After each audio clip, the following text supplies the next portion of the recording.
Hello बच्चों, very good morning to all. चलिए आज हम स्टार्ट करेंगे इलेक्ट्रोकेमिस्ट्री का नेक्स्ट टॉपिक। लेकिन नेक्स्ट टॉपिक स्टार्ट करने से पहले मैं चाहूंगा कि कल जो मैंने आपको थ्योरेटिकल पोर्शन बताया था थोड़ा सा आपको एक बार रिवीजन करा, बस थोड़ा सा। चलिए, तो आपके पास पता है ना कि ये दो इलेक्ट्रोड होता है, एक एनोड और दूसरा क्या होता है कैथोड। ये निगेटिव होता है, ये क्या होता है पॉजिटिव। यहां से यहां किसका फ्लो होता है बोलो, इलेक्ट्रॉन का। तो यहां से यहां किसका फ्लो होता है, करंट का। ये सारा चीज क्लियर है। अब गिब्स फ्री एनर्जी क्या होता है बच्चों, तो गिब्स फ्री एनर्जी होता है maximum work done by cell, maximum work done by cell, लेकिन निगेटिव साइन के साथ। ठीक है, क्योंकि यहाँ पे सेल वर्क डन कर रहे हैं, इसके कौन सा साइन लग गया, निगेटिव साइन। चलो बहुत बढ़िया। अच्छा, यहाँ पे हम maximum work done by cell क्यों कह रहे हैं, क्योंकि यहाँ पे हमें जो चाहिए गिब्स फ्री एनर्जी वो किसके टर्म में चाहिए, सेल के टर्म में चाहिए। तो गिब्स फ्री एनर्जी का इन जनरल सेंस मीनिंग होता है कि किसी भी सिस्टम के द्वारा किया गया maximum work done. Repeated again, Gibbs free मतलब होता है maximum work done by any system. तो यहां पर सिस्टम हमारे लिए क्या है, सेल। सेल का जो मैक्सिमम वर्क डन होगा वही हमारे लिए क्या होगा, change in Gibbs free energy होगा। क्लियर हो गया बात। तो गिब्स फ्री एनर्जी क्या होगा, maximum work done by cell. अच्छा, सेल में किस तरह का वर्क होता है, तो इलेक्ट्रिकल वर्क होता है बच्चों। सेल में किस तरह का वर्क होता है, इलेक्ट्रिकल वर्क होता है। और इलेक्ट्रिकल वर्क डन कैसे निकालते हैं, तो इलेक्ट्रिकल वर्क डन निकालने का तरीका होता है charge into potential difference. Charge into potential difference. Cell में क्या किसी चार्ज का फ्लो हो रहा है, जी हाँ फ्लो हो रहा है। किसका फ्लो हो रहा है, इलेक्ट्रॉन का फ्लो हो रहा है, क्योंकि इलेक्ट्रॉन के ऊपर क्या है, चार्ज है। तो इलेक्ट्रॉन का फ्लो हो रहा है मतलब कि चार्ज का फ्लो हो रहा है। क्लियर हो गया बात। अच्छा, अब कितना इलेक्ट्रॉन का फ्लो हो रहा है मान लो, तो मान लो कि यहां से यहां एक इलेक्ट्रॉन का फ्लो हुआ, तो एक इलेक्ट्रॉन का चार्ज कितना हो जाएगा, 1.6 इंटू 10 पर पावर माइनस 19 कूलम। एक इलेक्ट्रॉन का अगर यहां से एनोड से कैथोड फ्लो हुआ तो ये चार्ज हुआ। तो एक मोल का कितना होगा, तो एक मोल में कितने इलेक्ट्रॉन होते हैं, 6.023 इंटू 10 पर पावर 23। एक इलेक्ट्रॉन का इतना हुआ, तो एक मोल का मतलब ये नंबर होता है, पता है आपको, इससे मल्टीप्लाई किए तो हम कहें एन मोल का। एन मोल मतलब मान लो कि 2 मोल का, यहाँ 2 से मल्टीप्लाई करो। 5 मोल का तो 5 से मल्टीप्लाई करो, इसलिए हम यहाँ पर लिख दिए n into potential difference. Potential difference क्या है, दो इलेक्ट्रोड के बीच का जो पोटेंशियल डिफरेंस है उसी को पोटेंशियल डिफरेंस कह रहा है। और पोटेंशियल डिफरेंस का डेफिनेशन क्या होता है, the difference between electrode potential, उसी को तो ई सेल कहते हैं। यानी जो पोटेंशियल डिफरेंस है वही यहां पर क्या है, ई सेल। चलो हो गया। अब देखो ये जो मल्टीप्लाई जब हम करते हैं इस वैल्यू को, तो ये लगभग आता है 96500 coulomb n into E cell. इस जो टर्म है 96500 कूलम, हम इसको कहते हैं फ्राडे कांस्टेंट। जी हाँ, क्या कहते हैं, फ्राडे कांस्टेंट। तो इसके जगह पे लिख सकते हो एफ, तो यहां से माइनस NF ई से। ये हो गया आपका गिब्स फ्री एनर्जी का वैल्यू। अब अगर स्टैंडर्ड है तो यहां पर लगा दो क्या, डेल्टा जी नॉट, और यहां पे हो जाएगा ई नॉट से। और अगर नॉन स्टैंडर्ड है तो यहां से नॉट हटा दो। अब ई सेल कैसे निकालते हैं, ई नॉट सेल कैसे निकालते हैं आपको पता है। तो गिब्स फ्री एनर्जी कुछ नया चीज नहीं है, आप ई सेल और ई नॉट सेल निकालना सीख लिए हैं। ई सेल निकलेगा तो डेल्टा जी निकाल सकते हैं, ई नॉट सेल अगर सिर्फ इंफॉर्मेशन है तो डेल्टा जी नॉट निकलेगा। चलिए बहुत बढ़िया, इतना समझ में आ गया होगा। चलिए बहुत बढ़िया। और दो बात हमेशा और ध्यान रखेंगे आप, कि किसी भी रिएक्शन को स्पॉन्टेनियस यानी कि स्वतः होने के लिए, उसको फिजिबल होने के लिए, रिएक्टेंट से प्रोडक्ट बनने के लिए 3 कंडीशन है, remember always. Number 1 condition for spontaneous reaction, for feasible reaction, for reactant to product must be. 2 important condition आप हमेशा ध्यान रखेंगे। Number 1, cell EMF should be greater than 0 and Gibbs free energy should be less than 0। यानी E cell greater than 0 और delta G less than 0 होगा। अगर ये 2 condition verify कर रहा है तो ये जो हम आपको अभी बताए ये होगा। क्लियर हो गया बात। चलिए, तो यहां से अब हम नया टॉपिक स्टार्ट करेंगे जो बहुत ही जबरदस्त है। तो हेडिंग लगा लीजिएगा, relation between Gibbs free energy, Gibbs free energy and equilibrium constant. यानी कि अब आपको जो रिलेशन देखना है वो गिब्स फ्री एनर्जी और इक्विलिब्रियम कांस्टेंट के बीच देखना है। चलिए, तो आइए देखते हैं क्या है दोनों के बीच रिलेशन। सबसे पहले देखो delta G naught equal to होता है minus n F E naught cell, ये इक्वेशन नंबर फर्स्ट, इसमें कोई डाउट नहीं है, हम प्रूव कर चुके हैं। नंबर 2 हमारे पास ई सेल इक्वल टू होता है E naught cell minus 2.303 R T upon n F log Q, ये होता है cell potential by Nernst equation at non standard state. Clear हो गया बात। अब यहां पे अगर हम कंडीशन लगाएं कि एट इक्विलिब्रियम, तो आपको पता है इक्विलिब्रियम पर जो सेल पोटेंशियल ई सेल है वो 0 और जो रिएक्शन कोएफिशिएंट क्यू है वही बन जाता है इक्विलिब्रियम कांस्टेंट। क्लियर। अब ये दोनों वैल्यू को यहां पे अगर पुट करें तो हो जाएगा 0 equal to E naught cell minus 2.303 R T upon n F log K C. Clear हुआ बोलो। अब यहां से आगे अगर हम बढ़े तो देखो यहां से ई नॉट सेल का वैल्यू मिल गया, E naught cell equal to हो गया बच्चों 2.303 R T upon n F log K C. बोलो कोई डाउट इसमें। तो ये निकल गया ई नॉट सेल। अब इस ई नॉट सेल को उठाकर यहां पे पुट करो, तो इसको इक्वेशन सेकेंड मान लो, तो यहां पे पुट कर दो, putting equation second in first, second को उठाकर फर्स्ट में पुट कर दो, देखो क्या मिल रहा है, जरा ध्यान से देखते रहना, यहाँ पे नींद में नहीं, ध्यान नहीं रखना। चलो तो क्या मिलेगा, delta G naught equal to क्या, जल्दी से देखो, minus n A into E naught cell, तो 2.303 R T upon n F log K C. अब देखो एन एफ और एन एफ क्या हो गया, कैंसिल, तो delta G naught equal to क्या मिला, minus 2.303 R T log K C. अब ध्यान से देखो ये जो रिलेशन आया बच्चों को किसके बीच आ चुका है, गिब्स फ्री एनर्जी और इक्विलिब्रियम कांस्टेंट के बीच। तो जल्दी से आप इसको नोट करेंगे, फिर इस पर न्यूमेरिकल लेंगे एक दो। चलिए बहुत बढ़िया। अब एक क्वेश्चन लेते हैं, यहां पे आइए देखते हैं। क्वेश्चन ये है कि डिटरमाइन द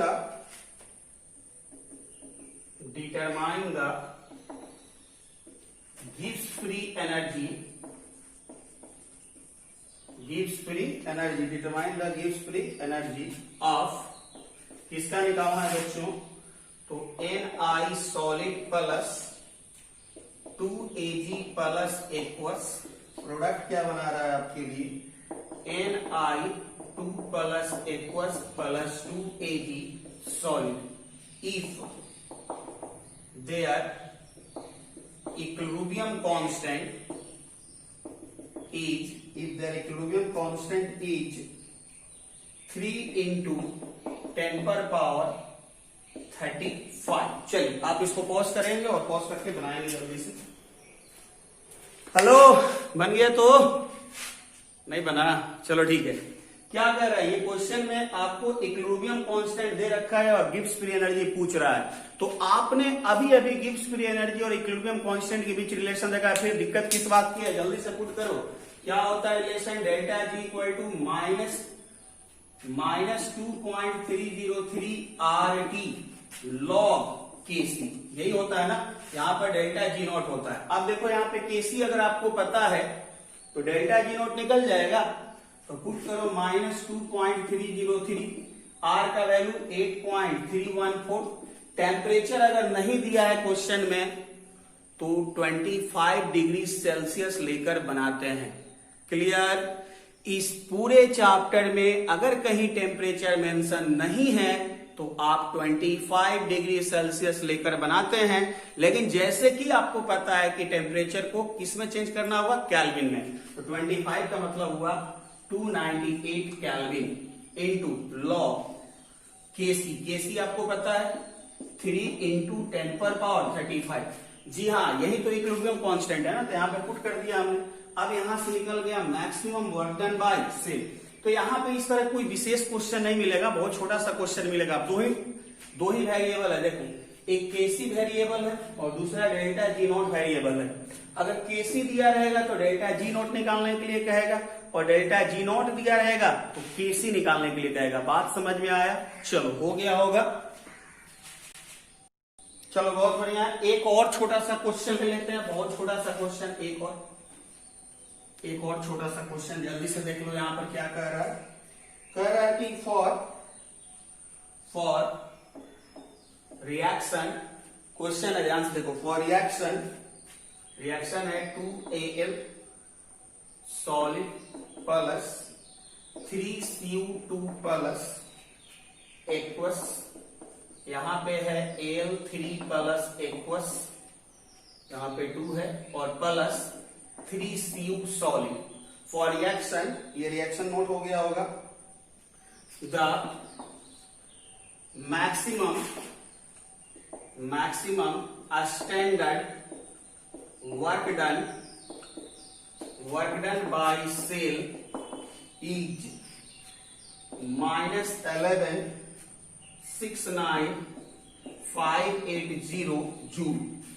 ठीक है, -11,69,580 joule. Calculate their equilibrium constant, बोलो बन जाएगा। चलो जल्दी से ट्राई करो खुद से, हाँ फटाफट, सभी से बोल रहे हैं, मटर गश्ती मत करो, जल्दी से बनाने के लिए बात कर रहे हैं। चलो हो गया, ये हमारे लिए सेल है। और इस बार क्या हमसे पूछा, तो हमसे इस बार पूछ लिया है कि आपको इक्विलिब्रियम कांस्टेंट निकालना है और मैक्सिमम वर्क डन सेल आपको दे रखा है। क्लियर हो गया बात। तो इक्विलिब्रियम कांस्टेंट और मैक्सिमम वर्क डन यानी कि गिब्स फ्री एनर्जी के बीच रिलेशन आपको पता है। क्या पता है रिलेशन, जल्दी से ध्यान देंगे, delta G naught equal to -2.303 RT, बोलो लॉग केसी। इस बार डेल्टा जी नॉट दे रखा है और केसी आपको निकालना है, तो डेल्टा जी नॉट पुट करो, -11,69,580 इक्वल टू -2.303 इंटू आर का वैल्यू 8.314। टेम्परेचर फिर से मैंने कहा, अगर मेंशन नहीं किया तो कितना लेकर चलो, 25 बोलते हो, 298 केल्विन। यहाँ पे 298 इंटू लॉग केसी। अब देखो यहां से केसी आपको निकल जाएगा, माइनस माइनस क्या हो जाएगा, कैंसिल। फाइनली यहां से क्या निकल जाएगा, केसी। बोलो क्लियर हो गया बात।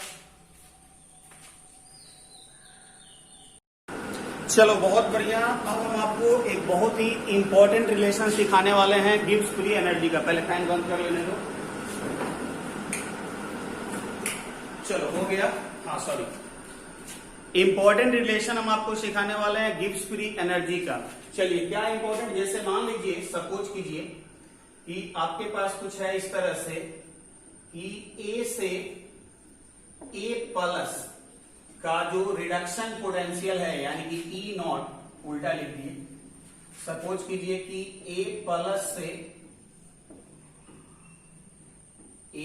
से आपका ए का जो रिडक्शन पोटेंशियल है वो है 2 वोल्ट,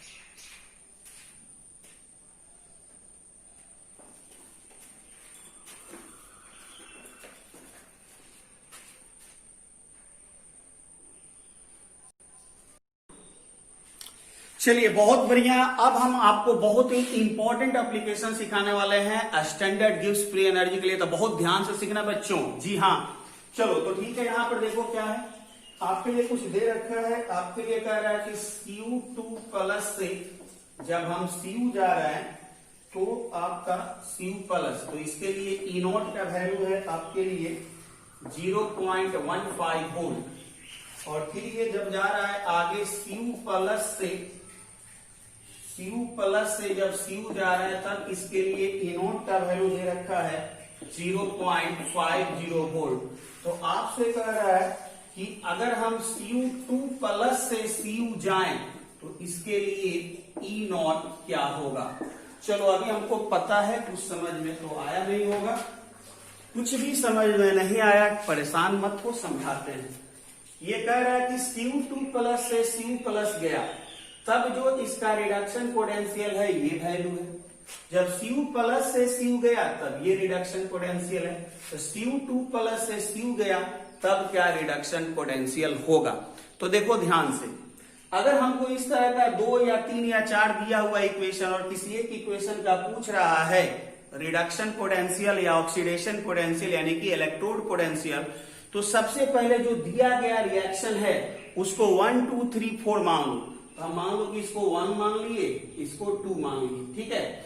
अब ये सोचो कि 1 और 2 को किस तरह से ऐड करें या किस तरह से सब्सट्रैक्ट करें या किसी फैक्टर से मल्टीप्लाई करने के बाद या ऐड करने से इक्वेशन जो हमारा चाहिए जिसका पूछा जा रहा है वो मिल जाए। नहीं समझा? फिर से समझाते हैं। यहां तो 2 इक्वेशन दिया हुआ है और थर्ड काम से पूछ रहा है रिडक्शन पोटेंशियल। कई बार हो सकता है कि 3 इक्वेशन मिले, 4 इक्वेशन मिले, तो परेशान नहीं होना है। जितना इक्वेशन तुमको दिया गया है उन सभी इक्वेशन को सोचो कि आपस में किस तरह से ऐड करें या उनको आपस में कैसे सब्सट्रैक्ट करें कि जो हमारा डिजायर इक्वेशन है वो मिल जाए। कई बार हो सकता है कि दिए गए इक्वेशन में कुछ फैक्टर से मल्टीप्लाई करने के बाद उनको ऐड करना पड़े, उनको सब्सट्रैक्ट करना पड़े, तब मेरा डिजायर इक्वेशन मिलेगा। सबसे पहला काम ये करना है। क्लियर हो गया बात? अब चलो देखो यहाँ पर ये इक्वेशन फर्स्ट है, इक्वेशन सेकंड है। क्या करें कि ये इक्वेशन मिल जाए? इस दोनों को घटा देने से ये मिल जाएगा कि इस दोनों को ऐड कर देने से मिल जाएगा? जल्दी सोचो। तो अगर ध्यान से देखो तो इस दोनों को अगर हम ऐड कर दें तो ये इक्वेशन मिल जाएगा, क्योंकि इस दोनों को ऐड करेंगे तो CU प्लस इधर लेफ्ट आएगा और CU प्लस इधर राइट आएगा। CU प्लस कैंसिल और लेफ्ट में बचेगा CU2 प्लस और राइट में बचेगा CU, यानी हमारा डिजायर इक्वेशन आ जाएगा। क्लियर हुआ बात? चलो ठीक है। तो यहां से अगर हम फर्स्ट प्लस सेकेंड कर दें तो हमारा इक्वेशन आ जाएगा। तो फर्स्ट प्लस सेकेंड अगर करते हैं तो क्या मिल जाएगा? CU2 प्लस से CU, ये हमारा इक्वेशन मिल जाएगा। नहीं तो ऐड करके देख ही लो।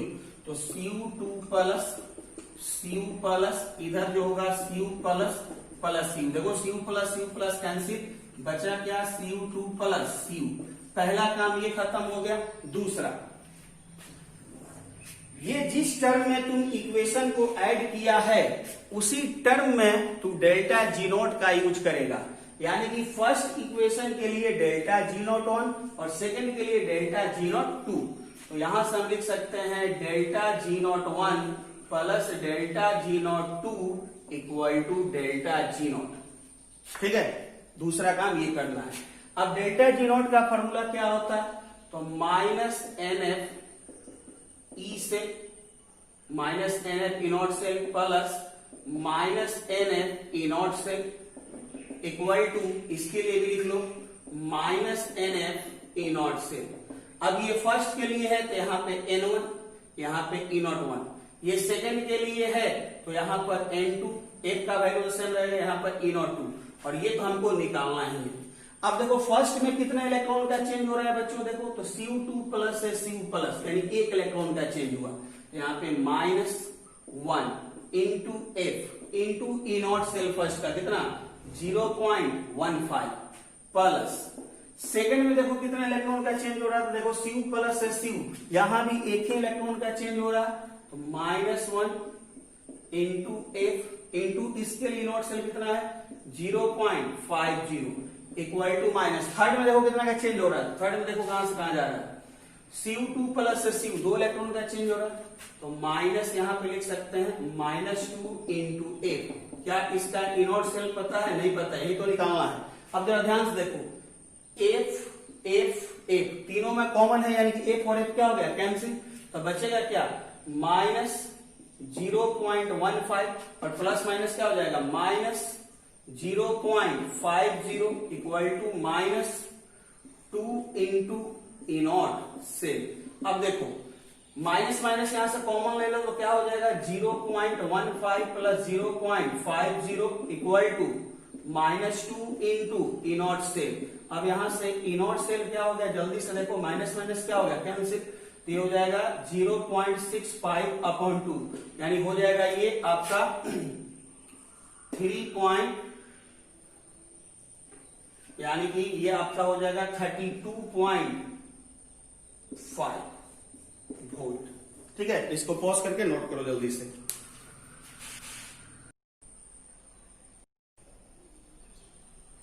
सॉरी, यहां पे और ये गलत लिखा गया। ये कितना होगा? 3 to 5 इतना वोल्ट आएगा। चलो नोट कर लो जल्दी। चलिए बहुत बढ़िया, एक और क्वेश्चन लेते हैं। यहां पर जरा देखिएगा, परेशान नहीं होना है, ठीक है ना। ये एप्लीकेशन है, आपको सीखना होगा। बहुत सारे क्वेश्चन इससे कंपैरेटिव एग्जाम में पूछे जाएंगे, इसलिए इंपॉर्टेंट है। बोर्ड एग्जाम वगैरह में तो नहीं पूछता है, कम ही पूछता है, लेकिन कंपैरेटिव में पूछेगा, इसलिए बी पेशेंस, प्लीज आप सीख लीजिए इसको। चलिए अगला क्वेश्चन है आपके लिए, ये दिया गया है कि Ap3+ से Ap2+ के लिए जो E0 है 0.77 वोल्ट, और दूसरा है Ap2+ से Ap, इसके लिए जो E0 है वो है -0.44 वोल्ट, और आपको निकालना है Ap3+ से Ap के लिए E0 क्या होगा, ठीक है। क्वेश्चन नोट कर लीजिएगा। अच्छा हाँ, दूसरा इसी क्वेश्चन को चेंज करके दे सकता है कुछ इस तरीके से कि मान लीजिए कि Ap3+ से Ap2+ गया, और फिर Ap2+ से Ap गया। Ap2+ से कहा गया Ap, यहां से यहां जब गया तो इसके लिए 0.77 है, और जब यहां से यहां गया Ap2+ से Ap तो -0.44 है, तो यहां से यहां जब जाएगा तो क्या होगा, रिडक्शन पोटेंशियल। बात समझ रहे हैं, चाहे तो इस तरीके से चाहे इस तरीके से दे। Ap3+ से Ap2+ गया तो इतना रिडक्शन पोटेंशियल है, और Ap2+ से Ap गया तो ये रिडक्शन पोटेंशियल है। तो बताओ कि Ap3+ से Ap जाएगा तो क्या रिडक्शन पोटेंशियल होगा, या इस तरीके से आपको क्वेश्चन दे सकता है। क्लियर हो गया बात बच्चों। अब बहुत ही आसान तरीका है, हमने कहा था कि 2-3 इक्वेशन मतलब हो, यानी कि 2-3 रिडक्शन पोटेंशियल दिया हो और किसी तीसरे चौथे का निकालना हो, तो आप ये सोचो कि जो हमारे पास जो 2 इक्वेशन दिया गया है, इस दोनों को ऐड करें कि सब्सट्रैक्ट करें कि ये इक्वेशन बन जाए। इसको हम मान लो A मान लेते हैं, इसको B मान लेते हैं, इसको C मान लेते हैं, ठीक है। अब A और B के हेल्प से इक्वेशन C को ढूंढने का कोशिश करो, निकालने की कोशिश करो। तो क्या करें, अगर हम देखें ध्यान से तो A और B को अगर ऐड कर दें तो C मिल जाएगा। A और B को ऐड करने से क्या मिल जाएगा, C मिल जाएगा। तो ऐड करके देखो, A + B अगर करेगा तो तुम्हें C मिलेगा। A + B, Ap3+ Ap2+ हो गया। राइट साइड में Ap2+ Ap। अब जरा ध्यान से देखो, Ap2+ कैंसिल, बचा क्या, Ap3+, और इधर आपका क्या मिल गया, Ap। यानी कि जो हमारा इक्वेशन नंबर C था ये मिल चुका है। चलो ठीक है। अब जिस तरह से तुमने इक्वेशन को ऐड किया या सब्सट्रैक्ट किया, ठीक उसी तरह से उनका डेल्टा G0 को लिखो। तो हम लिख सकते हैं यहां पर delta G01 plus delta G02 equal to delta G03। बोलो बात समझ में आता है।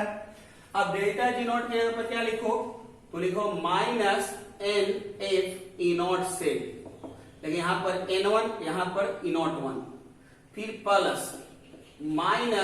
-N2F E02 से इक्वल टू -N3F E0 से 3। बात समझ में आ रहा है, क्योंकि डेल्टा G0 क्या होता है, -NF E से लिख दिए। अब देखो क्या, तो देखो यहां पर ध्यान से F तीनों में कॉमन है, कैंसिल हो जाएगा। दूसरा देखो माइनस कैंसिल हो जाएगा, तो बचेगा क्या, तो बचेगा N1 E01 plus N2 E02 equal to N3 E03, क्योंकि माइनस खत्म हो गया, दोनों तरफ कॉमन हो गया। F कैंसिल हो जाएगा।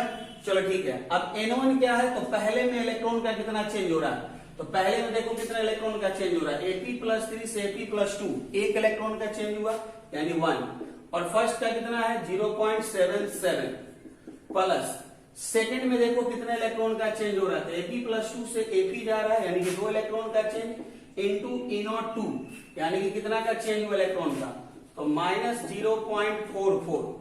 N3 थर्ड में देखो कितना इलेक्ट्रॉन का चेंज हो रहा है, तो यही है ना थर्ड जो हमको चाहिए, तो Ap+3 से Ap जा रहा है यानी कि टोटल 3 इलेक्ट्रॉन का चेंज हो रहा है। तो 3 इंटू E03। अब यहां से E03 निकलते हुए नजर आ रहा है, देखो कैसे, तो ये मल्टीप्लाई करो तो -0.88 प्लस 0.77 अपॉन 3। अब 8 में से 1 गया तो कितना हुआ 7, फिर 8 में से 8 में से 7 गया तो 1 0.11 अपॉन 3, लेकिन यहां पर क्या है माइनस साइन E03। क्लियर हो गया बात। चलिए तो इस तरीके से आप निकाल सकते हैं। एक क्वेश्चन और आपको देते हैं जिसको आप खुद से ट्राई करेंगे जल्दी से। चलिए एक और क्वेश्चन, बहुत ही छोटा सा क्वेश्चन है। अगला क्वेश्चन है कि इफ CR3 प्लस से CR2 प्लस के लिए E0 दे रखा है -0.40 वोल्ट, और फिर आपको CR2 प्लस से CR के लिए E0 दे रखा है -0.91। तो आपको निकालना है CR3 प्लस से CR के लिए E0 क्या होगा। चलो जल्दी से सोचना है। ये क्वेश्चन को दूसरे तरीके से भी दे सकता है। दूसरा तरीका क्या हो सकता है, तो दूसरा तरीका हो सकता है इस तरह से कि CR3 प्लस से CR2 प्लस गया और फिर CR2 प्लस से CR गया। अब CR3 प्लस से जब CR2 जा रहा है तो इसके लिए E0 का वैल्यू -0.40 और CR2 प्लस से CR जा रहा है तो -0.91। तो यहां से अगर यहां जाए यानी कि CR+3 से CR जाए तब E0 क्या होगा आपको फाइंड आउट करना है। या तो इस तरीके से लिखेगा या तो इस तरीके से। अब हमने कहा था ना कि जो इक्वेशन दिया है और जिसका निकालना है उसके बीच सोचो। तो ये दो इक्वेशन दिया हुआ है, इस इक्वेशन का निकालना है तो इसको मान लो फर्स्ट और इसको मान लो सेकेंड। अब ये सोचो कि फर्स्ट और सेकंड को ऐड करें या सब्सट्रैक्ट करें, या किसमें से किसको सब्सट्रैक्ट करें या कैसे ऐड करें, ये इक्वेशन मिल जाए। अब जल्दी से दिमाग लगाओ यहाँ पे। तो क्या नजर आ रहा है कि अगर फर्स्ट और सेकंड को ऐड कर दें तो इक्वेशन थर्ड मिल जाएगा। फर्स्ट और सेकंड को इस दोनों को ऐड करने से ये थर्ड मिल जाएगा। देख लो ऐड करेगा तो देखो क्या होगा, CR+2 लेफ्ट में आएगा, CR+2 राइट में आएगा, कैंसिल हो जाएगा। लेफ्ट में बचेगा CR+3, चाहिए CR+3, ये चाहिए, और राइट में चाहिए हमको CR, तो राइट में बचेगा CR। तो ऐड कर लो, फर्स्ट प्लस सेकंड करेगा तो यहां से तुम्हें क्या मिल जाएगा, थर्ड मिलेगा। और जो थोड़ा सा न्यूमेरिकल जिनका पोर्शन कमजोर है बेटा, कोशिश कीजिएगा इसको खुद से ट्राई करने के लिए, ठीक है ना। जब तक अपने से ट्राई नहीं करेंगे आपका डाउट क्लियर नहीं होने वाला है, और एक बार में कोई विद्वान नहीं हो जाता है, लगातार आपको कोशिश करना होगा। चलिए देखिए यहाँ पे फर्स्ट प्लस सेकंड की बात करते हैं। तो फर्स्ट में क्या है, LHS में देखिएगा CR+3, और यहां पर क्या है CR+2। चलिए राइट में देखेंगे CR+2, और यहां पर राइट में क्या है CR। अब देखो CR+2 कैंसिल, बचा क्या, तो बचा CR+3 और CR। क्या यही हमको चाहिए था, बिल्कुल यही हमको चाहिए था, आ गया है। अब अगला स्टेप आपको पता है क्या करना है, जैसे जैसे इक्वेशन को ऐड किए हैं उसी तरीके से आपको किसको ऐड या सब्सट्रैक्ट करना पड़ेगा, डेल्टा G0 को। तो अब यहां से क्या लिख सकते हैं, यहां से लिख सकते हैं delta G01 plus delta G02 equal to delta G03। अब डेल्टा G0 क्या होता है, -NF E0 से, यहाँ पे -N1F E01 plus -N2F E02 equal to -N3F E03। बोलो क्लियर हो गया बात। अब यहां पर देखो क्या नजर आ रहा है, minus minus minus minus minus common हो गया, खत्म हो जाएगा। यहां भी F और F क्या है, कॉमन है, खत्म हो जाएगा। तो बचेगा क्या, सिर्फ बचेगा N1 E01 plus N2 E02 equal to N3 E03। अब देखो N1 का मतलब कि फर्स्ट इक्वेशन में कितना इलेक्ट्रॉन का चेंज हो रहा है, जरा कोशिश करो। तो फर्स्ट में देखो CR+3 से CR+2 गया, यानी कि एक इलेक्ट्रॉन का चेंजिंग हुआ, तो 1 इंटू E01 -0.40 प्लस N2 को जल्दी से देखो, N2 यानी कि सेकंड में कितना इलेक्ट्रॉन का चेंजिंग हो रहा था, +2 से कहां जा रहा है, 0, 2 इलेक्ट्रॉन का चेंजिंग इंटू E02 का वैल्यू देख लो -0.91 इक्वल टू N3। N3 यानी कि टोटल कितने का चेंज हो रहा है थर्ड में। देखो Cr+3 से Cr जा रहा है क्योंकि ये हमारी इक्वेशन क्या है थर्ड है। तो आपके लिए कितना इलेक्ट्रॉन का चेंजिंग हुआ 3 इलेक्ट्रॉन का। कितना इलेक्ट्रॉन का 3 इलेक्ट्रॉन का। तो 3 इंटू E03 निकालना है। अब जरा ध्यान से देखो यहाँ पे ये हो गया -0.40 और ये आपका हो जाएगा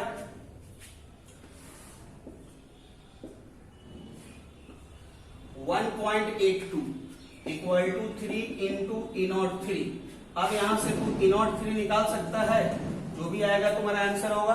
तो इस तरीके से आपको एप्लीकेशन सीखना पड़ेगा क्योंकि कई बार एग्जाम में इधर डायरेक्ट तो नहीं पूछेगा लेकिन इनडायरेक्ट इसका क्वेश्चन बनाने में हेल्प होगा। एक क्वेश्चन हम लेकर आपको बताएंगे इसका कैसे यूज होता है न्यूमेरिकल बनाने के लिए, ठीक है। चलिए बहुत बढ़िया, आपके सामने एक बहुत छोटा सा क्वेश्चन है, खूबसूरत सा, इसको ट्राई करेंगे खुद से। नहीं कैपेसिटिंग नहीं, बनाने के लिए बोले है ना। बना लिया, चलो ठीक है बना लिया। तो आओ दिखाते हैं। हमसे पूछा है कि find the equilibrium constant for the reaction at 298 kelvin. आपको इस रिएक्शन के लिए क्या निकालना है बच्चों, इक्विलिब्रियम कांस्टेंट 298 केल्विन। और आप बहुत अच्छे से जानते हैं कि 298 केल्विन पे इक्विलिब्रियम कांस्टेंट का फॉर्मूला क्या होता है।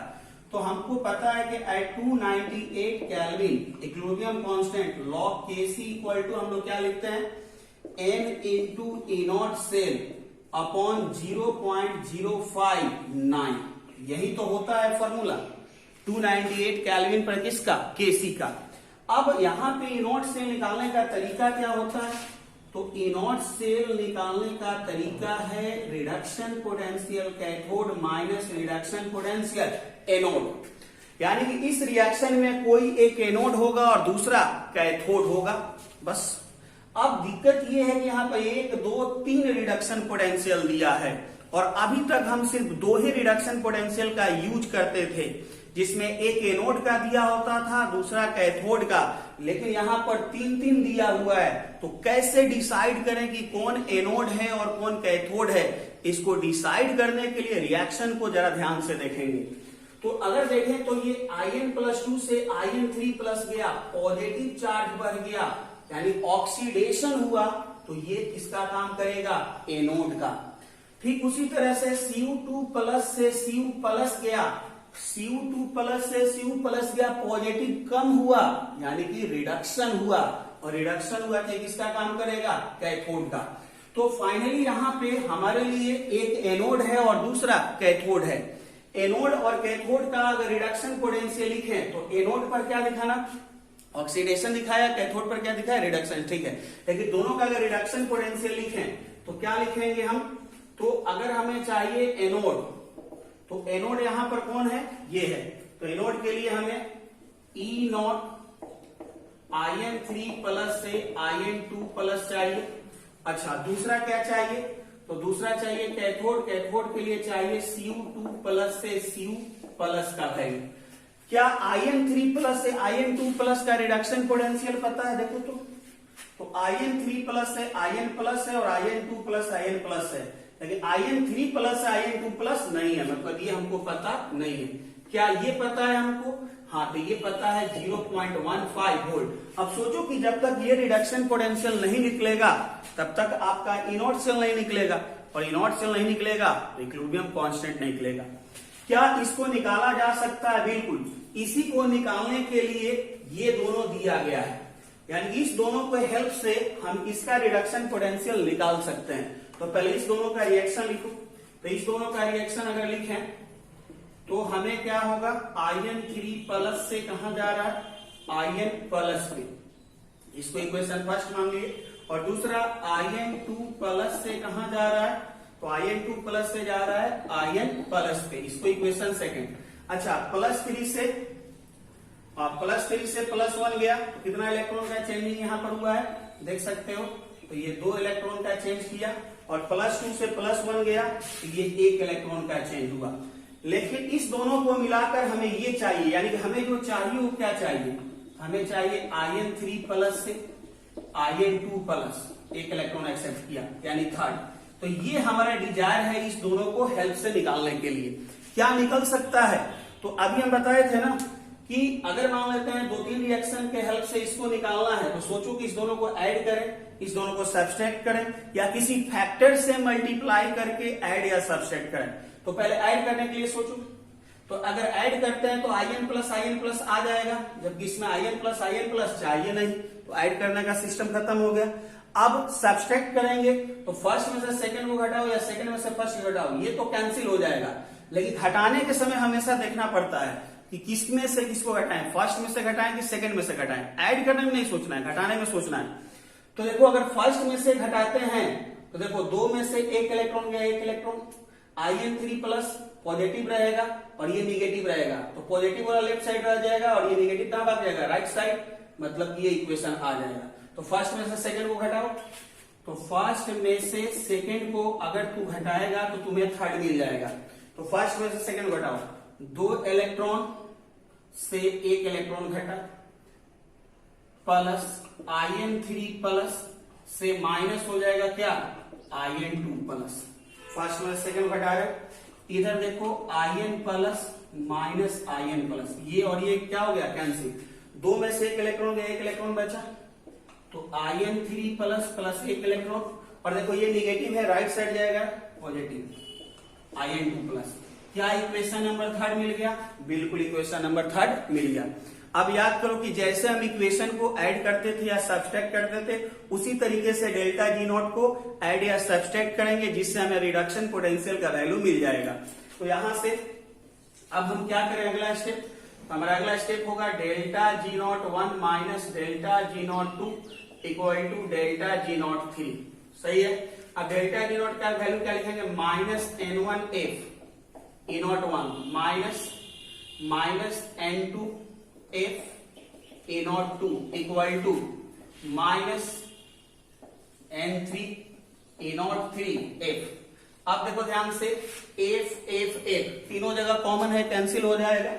लेकिन देखो ये प्लस हो जा रहा है, ये माइनस, तो माइनस इस बार कैंसिल नहीं होने वाला है। बचेगा क्या, तो बचेगा इस बार माइनस माइनस प्लस हो गया, तो n2 A naught 2 minus n1 A naught 1 equal to n3 A naught 3।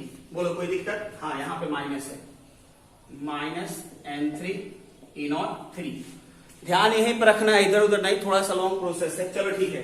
अब n2 पता है क्या, n2 पता है, तो देखो 2 इक्वेशन किसको माना है, तुम इसको माना है ना, तो n2 कितना इलेक्ट्रॉन का चेंज हो रहा है, 1 इलेक्ट्रॉन का, तो लिखो 1 इंटू ई नॉट 2, इसी को सेकंड माना है कितना, माइनस 0.40 से माइनस n1। फर्स्ट में देखो कितना है, तो फर्स्ट में कितना इलेक्ट्रॉन का चेंज हो रहा है, 2 इलेक्ट्रॉन, यहां देख लो 2 इलेक्ट्रॉन का, तो 2 इंटू ई नॉट 1 का वैल्यू कितना है भाई, तो minus 0.42 equal to minus n3। Third में कितना इलेक्ट्रॉन का चेंज हो रहा है, देखो यही है ना, 1 इलेक्ट्रॉन का चेंज हो रहा है, तो 1 इंटू ई नॉट 3 हमें पता नहीं, हो गया ई नॉट 3। अब ध्यान से देखो यहाँ पे, ये आपका माइनस माइनस क्या बन गया, प्लस, तो ये हो गया माइनस 0.40 और ये हो गया आपका plus 0.84 equal to minus E naught 3। ये होगा ना, इसमें कोई डाउट तो नहीं है। अब देखो यहाँ पे, तो लिख सकते हो 0.84 minus 0.40 equal to minus E naught 3। तो इससे घटाओ, और तो तुम्हारा जो होगा 4 में से 0 गया तो 4, और 8 में से 4 गया तो 4, 0.44 माइनस ई नॉट 3, यानी कि ई नॉट 3 का वैल्यू निकल गया माइनस 0.44 वोल्ट। चलो, तो ये तो ई नॉट 3 निकला, यानी ई नॉट 3 का मतलब क्या होगा, तुम्हें इसका रिडक्शन पोटेंशियल निकल गया, क्योंकि यही है ना ई नॉट 3, देख रहे हो ध्यान से, इसका रिडक्शन पोटेंशियल निकल गया, यानी कि E naught ion 3 plus E naught ion 3 plus से आयन प्लस का वैल्यू मिल गया माइनस 0.44 वोल्ट। चलो जल्दी से पॉज करके नोट करो इसको फटाफट।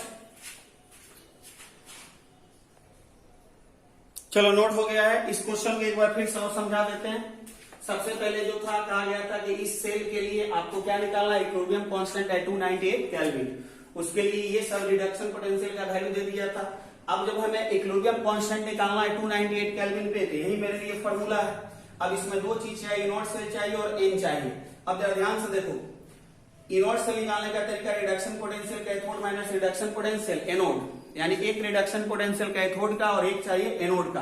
तो क्वेश्चन में देखो यहाँ पर 1 2 3 तीन रिडक्शन पोटेंशियल दिया है, तो तीनों में से कौन एनोड है कौन कैथोड है अगर डिसाइड नहीं हो रहा है तो हमने रिएक्शन को देखा। तो रिएक्शन देखा कि In2 प्लस से In3 प्लस गया, यानी कि पॉजिटिव चार्ज बढ़ गया तो ऑक्सीडेशन, और जिसका ऑक्सीडेशन वो एनोड का काम किया। Cu2 प्लस से Cu प्लस पे गया, इसका पॉजिटिव कम हुआ यानी कि रिडक्शन, और रिडक्शन हुआ मतलब कैथोड का काम हुआ। चलो ठीक है। अब हमें दो का रिडक्शन पोटेंशियल चाहिए, एक तो In2 प्लस से In3 प्लस का, दूसरा Cu2 प्लस से Cu प्लस का रिडक्शन पोटेंशियल। तो हमें चाहिए दो का, In3 प्लस In2 प्लस का और दूसरा Cu2 प्लस से Cu प्लस का। अब ये वैल्यू नहीं पता था लेकिन ये वैल्यू हमको पता था। अब ये वैल्यू निकालने के लिए सोचिए कोई उपाय है क्या, तो उपाय है, क्योंकि इसी को निकालने के लिए, इसको निकालने के लिए दो इंफॉर्मेशन दिया हुआ था। तो मेरा जो दो इंफॉर्मेशन दिया हुआ था इस दोनों को हमने लिख लिया और सोचा कि इस दोनों को ऐड करें कि सब्सट्रैक्ट करें कि ये वाला मेरा इक्वेशन बन जाए, इक्वेशन थर्ड। तो फर्स्ट में से सेकंड को जब हमने घटाया तो इक्वेशन थर्ड जो मेरा डिजायर इक्वेशन है, ये डिजायर है ना मेरा, ये हमको चाहिए। तो फर्स्ट में से सेकंड किए तो मेरा थर्ड मिल गया। अब थर्ड इक्वेशन आ गया। अब जिस तरह से हम लोग जिस तरह से हम लोग इक्वेशन को ऐड या सब्सट्रैक्ट करते हैं उसी तरह से डेल्टा जी नोट को ऐड या सब्सट्रैक्ट करते हैं। तो चलो उसी तरीके से डेल्टा जी नोट को ऐड और सब्सट्रैक्ट किए और फाइनली जो था सबका कितना, फर्स्ट में कितना इलेक्ट्रॉन का चेंज हो रहा है, सेकंड में कितना हो रहा है, थर्ड में कितना हो रहा है, उसके अकॉर्डिंग इलेक्ट्रॉन को पुट किए और फाइनली मेरा डिजायर्ड इक्वेशन का क्या निकल गया, रिडक्शन पोटेंशियल। और जब रिडक्शन पोटेंशियल निकल गया तो अब तुम इनॉट सेल निकाल सकते हो। तो अब इनॉट सेल का फॉर्मूला क्या है तुम्हारे लिए, reduction potential cathode minus reduction potential anode. Cathode कौन बना था, कॉपर, याद करो पीछे, कैथोड बना था कॉपर और एनोड बना था ये वाला। तो उसका है 0.15 से माइनस 0.44। अब घटा लो इसको तो ये हो जाएगा 9 और ये हो जाएगा 4 और 1 5, मतलब ऐड हो जाएगा 0.59, ये निकल गया इनॉट सेल। इलेक्ट्रॉन का कितना चेंज हो रहा है फाइनल हमारे लिए, जो हमारा डिजायर इक्वेशन था। तो देखो यही था ना desire, In3 plus In2 plus, एक इलेक्ट्रॉन का चेंज हो रहा है। तो n का वैल्यू कितना हो गया 1। अब log Kc का यही फॉर्मूला है, यहाँ पे पुट करो। तो log Kc equal to n, n का वैल्यू 1, इनॉट सेल 0.59 अपॉन 0.059। इसको सॉल्व करो और यही तुम्हारा क्या हो जाएगा, आंसर हो जाएगा इस तरीके से। तो इस तरह का यहाँ पे जरूरत पड़ सकता है डेल्टा जी नॉट का। आगे जब हम आपको क्वेश्चन प्रैक्टिस चलाएंगे उसमें इस तरह का और एक दो क्वेश्चन को ऐड करेंगे। चलिए ठीक है।